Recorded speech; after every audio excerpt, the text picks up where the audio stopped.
New Brunswick's record-breaking floods are a jarring reminder climate change is bringing a watery future that will wash away old patterns of life and force many to higher ground permanently, say environmental scientists and hydrologists. The reality is that people expect the world to be the way it was, but it's not, said Louise Comeau, a professor at the University of New Brunswick and member of a national panel on climate change adaptation. When the waters recede, the provincial and federal governments must frankly inform homeowners the future holds more of the same, says hydrologist John Pomeroy, director of the Global Water Futures program at the University of Saskatchewan. Sometimes people, when they've been flooded out, it's a good time to offer to buy them out and remove the homes from the dangerous location, Pomeroy said in an interview. New Brunswick is suffering through record flooding, with rising water forcing the closure of the Trans-Canada Highway between Moncton and Fredericton and many people being forced out of their homes. The floods look like they're getting larger, said Pomeroy, who is working on fresh models for mapping future floods, in tandem with a network of university scientists studying the nation's largest rivers. The hydrologist says the public needs to understand historical levels of water flow are no longer guides to the future. Sudden temperature flips from frigid April snowstorms to 26°C, as occurred during the spring runoffs in parts of New Brunswick, are a feature of climate change that encourage flooding, he said. The province's Legislative Committee on Climate Change cited computer models predicting that by 2100, New Brunswick's mean annual temperature will increase by as much as 5°C, while more intense rain and snow will increase the amount of moisture hitting the ground. Those trends aren't the sole causes of river flooding, but higher seasonal temperatures and precipitation increase the risks, says Al Petronero, a senior hydrologist with Environment Canada. Across the country there's an acceleration of what we call the water cycle, which means because the atmosphere is warming, we're seeing increased precipitation, he said in a telephone interview. Premier Brian Gallant told a briefing last week that it's clear the increasing frequency and severity of severe weather events can be traced to climate change, and the government needs to become more proactive. We have to do everything we can to combat climate change. We have to do everything we can to mitigate versus climate change. We have to do everything we can to raise awareness about climate change, he said. We have to do a better job of mapping where there are flood zones, where there will be the potential for flood zones in the future, where there will be erosion, what can be done to protect our coasts and to protect our communities. Comeau, who has authored studies on the impact of climate change in her province, says she suspects that floods once expected every 30 years are now more likely to be once every 5 years or even every 2 to 3 years. Every region of New Brunswick now has flooding stories to share describing dislocation and disruption, she says. In addition, an ice storm on the Acadian Peninsula in January 2017 caused power, communication and transportation disruptions.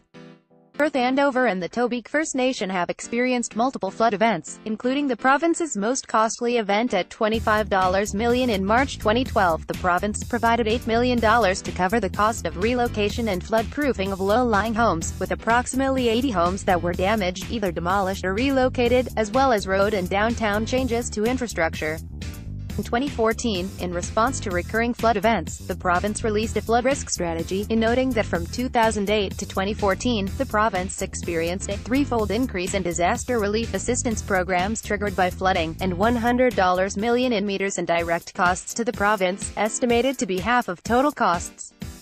Blair Feltmate, the head of the Intact Centre on Climate Adaptation at the University of Waterloo, says that New Brunswick has an attitude of management by disaster. New Brunswick seems to rush to address risk when it's happening, and then, after the event subsides, the province relaxes and waits for its next disaster. Jason Thistlethwaite, an assistant professor at the University of Waterloo's Faculty of the Environment, said in an interview part of the problem is that municipalities set zoning regulations and collect property tax revenue, but it's Ottawa that is paying the lion's share of disaster relief. It's good to produce the information, floodplain maps, but ultimately it's hard for a municipality to impose development requirements when their primary source of revenue is property taxes from new development, he said.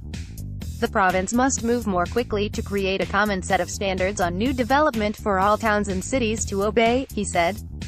The federal government must also refine its approach, he argues, tying disaster relief funding to requirements that homeowners move out of areas doomed to see repeated floods. The province has entered into agreements with Public Safety Canada to update and modernize existing inland flood maps by 2020 and coastal maps by 2019, said a spokeswoman for the Environment Department. Officials from the provincial departments of Environment and Justice were otherwise unavailable to comment on the government's implementation of its climate change action plans, which were announced by the Liberals with fanfare on deck. 2016, Mike O'Brien, the mayor of Fredericton, says his city has been a leader in adapting infrastructure for climate change, with storm water systems upgraded and some key intersections raised. New apartment complexes along Queen Street, not far from the high point of the latest floods, were approved several years ago, but the mayor said, buildings constructed on the periphery of the floodplain are designed to handle it, but looking forward in 50 years down the road, what different regulations will have to be considered. We'd love to be part of that discussion. Comeau says the provincial government has taken steps, such as improving mapping available to the public, and has been moving towards giving municipalities clearer guidelines on zoning rules in floodplains. Cities are hiring teams to work on flood adaptation, she says. But she also says people who live near the province's 60,000 lakes and 2,500 lakes and ponds must buy into the science of climate change, and the tough discussion on moving out of floodplains needs to start immediately. Often when the infrastructure decisions are being made, the community wants the ice rink fixed rather than the water pipes enlarged, she says. She says she's hopeful the latest disaster may start to shift citizens' attention onto what lies ahead. Even as they bail out and cope with the latest round of damage, you have to have a conversation about the reality, she said. Follow @TuTonkPorg on Twitter.